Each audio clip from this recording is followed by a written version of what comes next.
All right, here's another quick and greasy one for you. This here is Theseus, my 2005 Jeep Liberty that I have done a crap load of work on over the years, just to keep this pig on the road. And she's had a long, hard life, and it's not going to get any easier.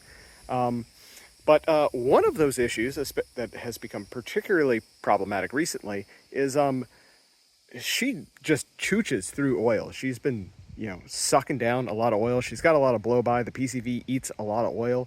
And additionally, she's got a rear main leak that I think has been getting worse recently. I mean, she's had it since I got the crate motor put in 2015. So, it's been leaking for 8 or 9 years. But anyway, I digress.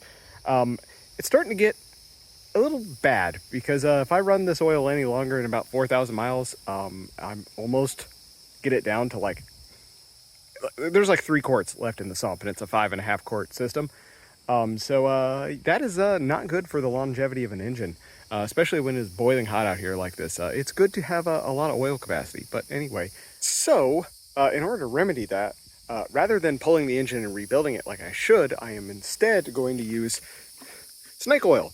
Well, not really snake oil. I believe this stuff actually works because I put it in the Mercedes, which had a pretty nasty front main leak that started up. And front main leak is far better now because it was just... that sucker also chooches on some oil, and had front main leak was just all of a sudden started, and it was not great. And I think the front mains you can actually do that without pulling the engine, but it's kind of a bear. You got to buy special tools and that kind of shit. And I put a bottle of this in there, and that's got nearly an 8-quart sump, and it fixed it immediately. So I just did an oil change in Theseus last week. I've only put maybe, I don't know, 100 miles on this thing, and we're just gonna dump this sucker in there and see what it does. If I'm lucky, this should stop the leak. Actually, the directions on this say to do it on a hot engine, so we're gonna drive this thing up to the head of the road and back, get her up to temp, and pour this stuff down into the sump, and just let it run for another couple of minutes, and with any luck, she should, hopefully, not chooch on oil anymore, so that would be nice. All right, so we're back at the house. Temp is up. We're gonna pop the hood and to dump some goop in.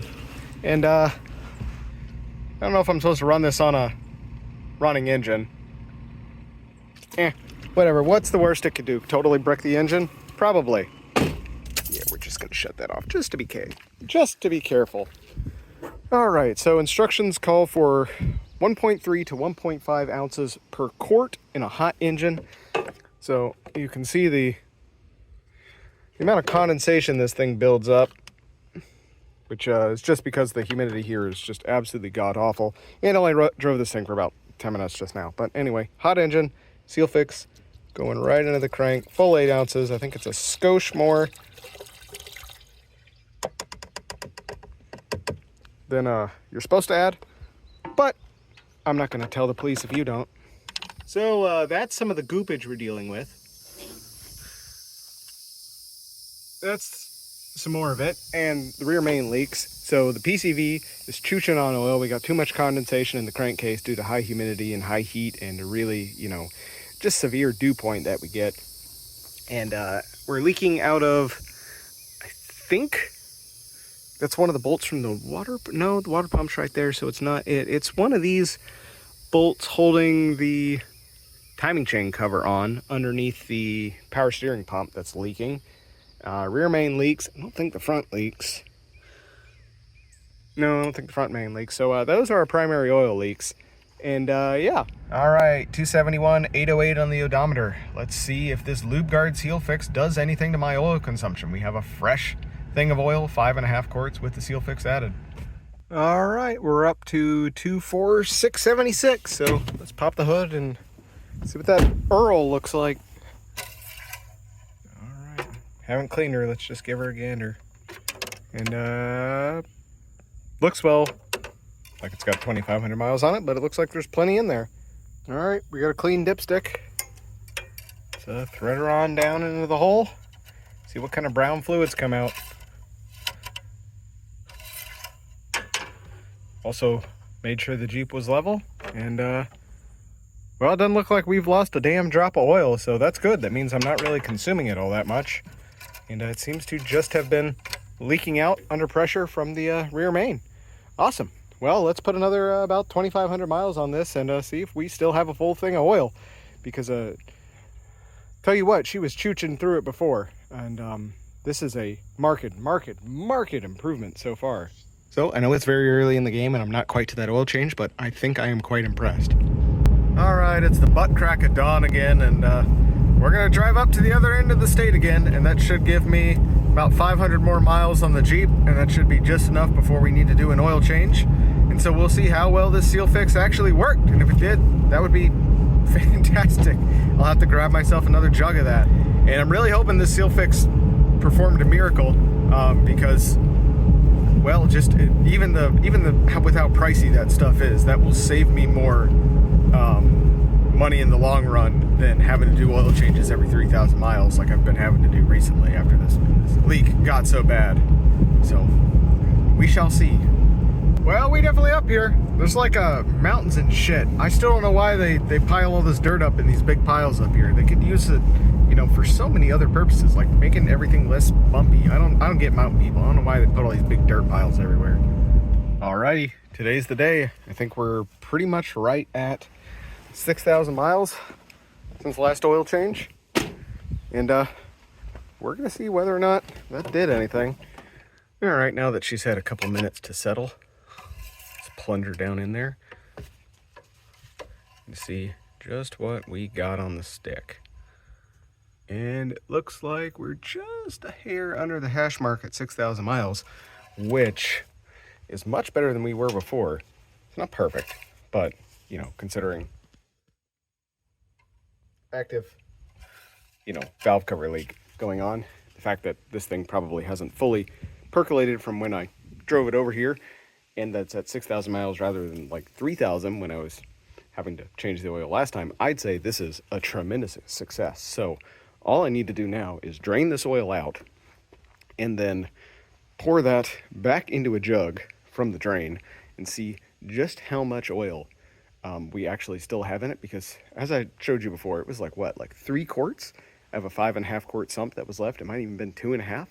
So I suspect this is sitting a lot closer to 4 now, which is much better. If I can get this thing back up to a 4,000 to 5,000 mile, oil change interval, that's wonderful. I'll take that. That's worth the whatever it is, $13 a jug, and this is 8 ounces. So I figure using half a bottle in one of these, that's what, $6 extra per fuel change. If I just go to conventional from full synthetic, then that already saves me money, because replacing a conventional every 4,000 miles is, that's equivalent as far as quality of oil to using full synthetic and then running that, 8,000 miles. So I might actually save money using SealFixx with conventional rather than trying to run full synthetic. So let me drain this thing, and we'll see just exactly how much oil we're losing. All right, so just put the drain plug back in, drained as much as I could out, and it looks like it did not stop the rear main seal leak for the entirety of the duration. It did stop it there for several thousand miles, but it looks like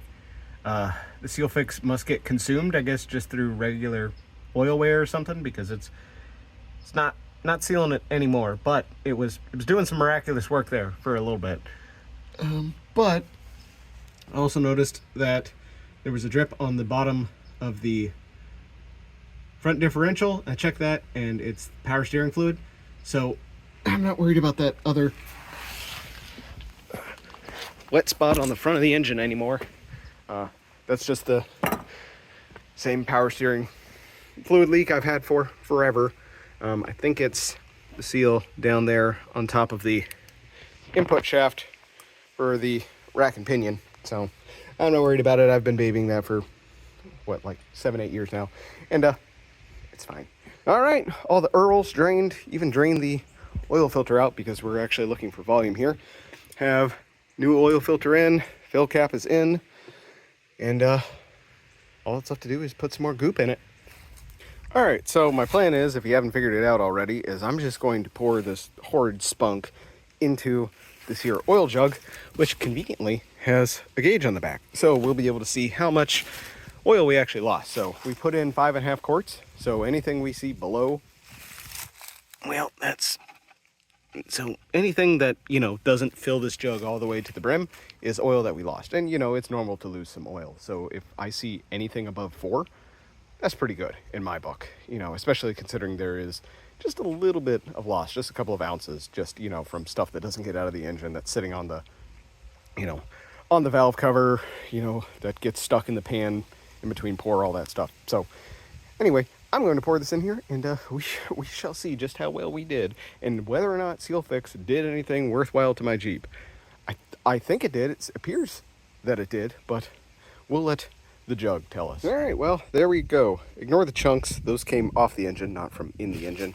And it looks like we're not doing a whole heck of a lot better than we were before. We appear to be at 3 1/4 quarts coming out of this. I did run it for 6,000 miles, so, you know, really shouldn't have done that. It looks like the oil leak came back sometime between, I don't remember when I looked at it, 3,000 miles and 6,000 miles. So as long as I keep to a regular oil change interval, I think this should help me limp along this engine. You know, this is all just copium. I'm just huffing a big old supply of copium and trying to avoid rebuilding this engine, if at all possible. I would love to see this thing hit 300,000 miles before it grenades. Well, technically it grenaded at 127,000 miles. So I guess I really would like to see it hit 327,000 miles so that I know that the the second engine at least lasted 200,000 miles after that crate junkyard motor was halfway rebuilt and then thrown in there. But anyway, that's how we're looking on the Earl. Alrighty, sleep tight, little dinosaurs. One day you'll get to be carbon back in the atmosphere again. Alrighty, so bit disappointing that it didn't magically fix all of my issues, but when does anything that comes in a jug that isn't, you know, high quality oil ever a miracle in a bottle? But this was pretty damn close. Cutting down my fuel consumption rate in nearly half is pretty impressive for just something that comes in a little, you know, jug. So I can definitely recommend the stuff. So this might actually be the first time in this series that anything I have done has actually resulted in a positive benefit. I'll call it a success. You know, you gotta take your wins when you can get them. So if you like what I'm doing here, consider giving the video a like, comment, tell me what I should try and do next to old Theseus other than fix the bodywork. I'm never gonna do that. And if you wanna see me bang on this old Jeep at some point in the future, you gotta subscribe, so smash that gray button down there. Until next time, I'm out.